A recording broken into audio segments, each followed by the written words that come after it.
In the gleaming halls of Davos, Switzerland, something unprecedented just happened. Donald Trump, the man who promised to make America feared again, who threatened military action, who declared Greenland essential to American security, walked onto the world stage and retreated. What you're about to see isn't just about one diplomatic failure.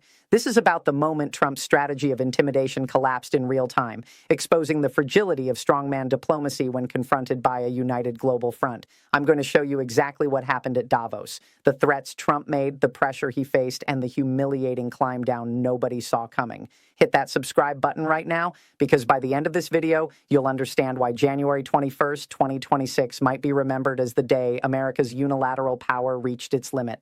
Let's start with what Trump actually said, and more importantly, what he didn't say.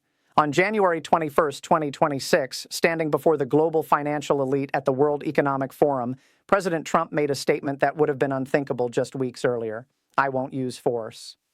4 words. But those 4 words represent a complete reversal of everything Trump had been threatening for months. Let me take you back. Because the shift here isn't subtle, it's a total about-face. In December 2025, Trump declared Greenland necessary for national security. In early January, he told reporters military options were on the table. Just days before Davos, he was still refusing to rule out using American military power to acquire the territory. Now, why Greenland? The territory sits at a critical geopolitical crossroads: control of Arctic shipping routes, rare earth minerals worth trillions, and military positioning between North America and Europe. Trump saw it as a prize worth taking. But here's what's devastating about his Davos statement. Trump didn't arrive at this position through careful diplomacy or strategic calculation. He was forced into it. The question is, by what? Who had enough power to make Donald Trump, who built his entire brand on never backing down, publicly surrender his most aggressive position? The answer takes us to the day before Trump spoke, and to a man whose speech changed everything. January 20th, 2026.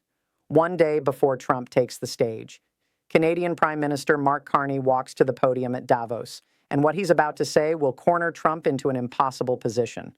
Carney doesn't mince words. He announces to the world that we are witnessing, and I quote, a rupture in the world order, not a transition, not a shift, a rupture. That word choice matters, because Carney is declaring that the old rules, the system where American presidents could make demands and expect compliance, is finished, dead, over. Then he issues a call to action. He tells what he calls middle powers, nations like Canada, France, Germany, Australia, that they have a choice: unite against economic coercion from great powers or be picked off one by one. And then comes the hammer blow. Carney looks directly into the camera and says Canada stands firmly with Greenland and Denmark. He goes further. He reaffirms Canada's unwavering commitment to NATO's Article 5, the mutual defense clause that treats an attack on one member as an attack on all.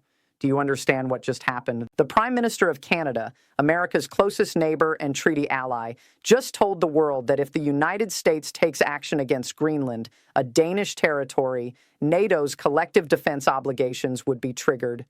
Carney was saying in diplomatic language, try it and you'll be fighting us. Not Russia, not China, your own allies. And within hours, European leaders were echoing Carney's message. France, Germany, the United Kingdom. A coordinated response built on a simple principle: we will not be intimidated separately. Trump walked into Davos expecting to negotiate from strength. Instead, he found a united wall of resistance, and he had no answer for it. But here's where it gets even more revealing, because Trump didn't just back down on the military threat, he surrendered his leverage. In the weeks before Davos, Trump had threatened 8 European nations with devastating tariffs set to begin February 1st. These weren't minor trade adjustments. These were punishing economic measures designed to force European cooperation on Greenland. The tariffs were his stick, his punishment mechanism, his tool of coercion. At Davos, he gave them up. Trump announced the cancellation, claiming it was based on progress toward a framework deal on Greenland discussed with NATO Secretary General Mark Rutte. Read that phrase again. The framework of a future deal. Not a deal, a framework of a future deal. In other words, nothing binding, nothing concrete, nothing enforceable, just vague discussions about hypothetical cooperation. Think about what Trump just did here. He threatened economic warfare against America's closest allies. He positioned those tariffs as non-negotiable consequences if Europe didn't support his Greenland ambitions. And then he canceled them for a conversation. He got nothing in return. Denmark didn't offer to sell Greenland. Europe didn't agree to support American sovereignty claims. No nation changed its position on Danish territorial integrity. Trump traded his only source of leverage for the diplomatic equivalent of, "We'll think about it." This wasn't negotiation. This was surrender dressed up as progress, and the whole world could see it. So let's put all the pieces together. Because what happened at Davos wasn't just one diplomatic setback. It was the collapse of Trump's entire strategic approach. Follow the sequence. Step 1.